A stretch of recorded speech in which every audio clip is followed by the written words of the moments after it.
I worked night shifts as a nurse at an old hospital in Chicago for almost 3 years. Most nights were quiet, a few emergencies, some restless patients, and endless paperwork, but room 213 was different. I still think about it. The room had a patient assigned to it, a man named Robert Kane.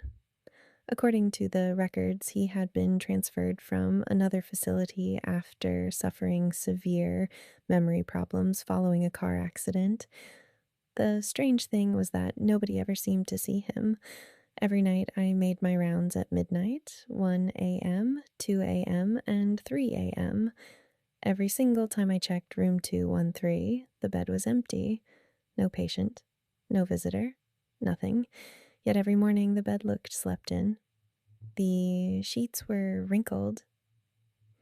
The pillow had an impression. Sometimes the blanket was folded differently. At first, I assumed another nurse was moving him for tests, but when I asked around, nobody knew what I was talking about. He's always in his room, one nurse told me. No, he's not, I said. She laughed. Maybe you're checking the wrong room? I wasn't.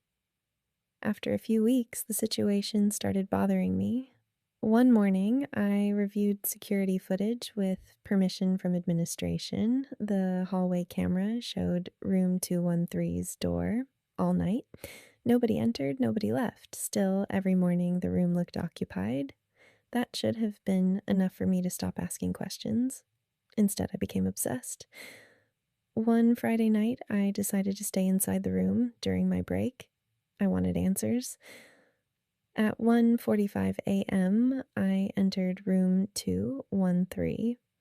The room was empty as usual. The bed was perfectly made. A small lamp near the window gave off a weak yellow glow. I pulled a chair into the corner and sat down.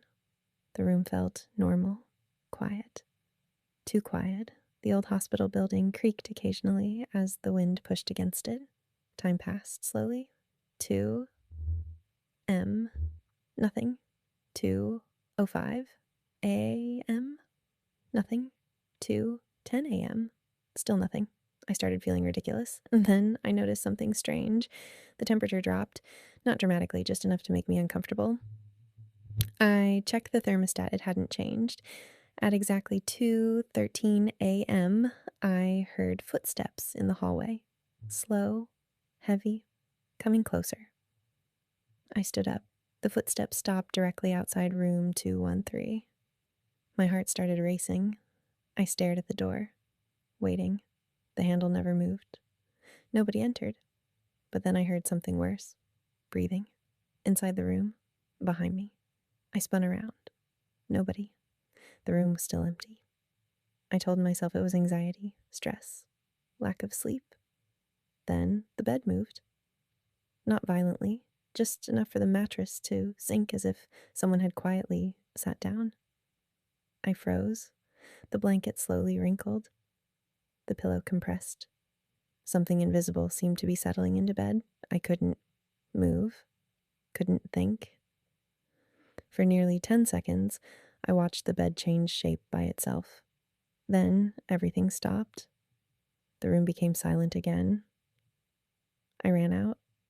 I didn't even try to explain what happened. Nobody would have believed me. The next morning, I returned determined to prove I wasn't losing my mind.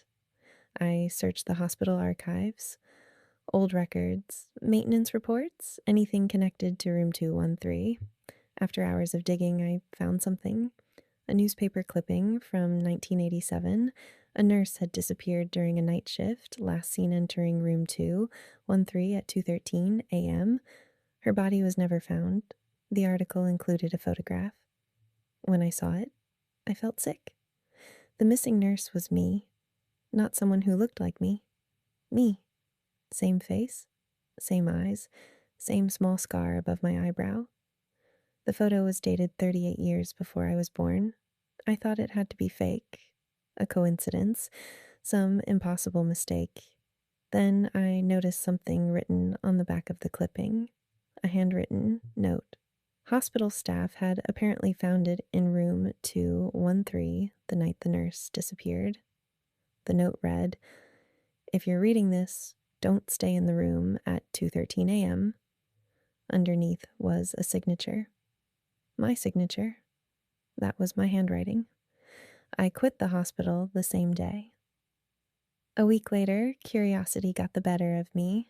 I called the archives department and asked them to email me a copy of the photograph. The clerk sounded confused. "What photograph?" she asked. "The missing nurse?" There was a long pause, then she said something that still keeps me awake at night. There was never a missing nurse. The article was about a patient named Robert Kane. I hung up immediately. That night, I opened the email attachment. The photo was attached, but the nurse was gone. Standing in the picture was a man sitting alone on a hospital bed, a man wearing a patient bracelet, room 213, and the name on the bracelet was mine.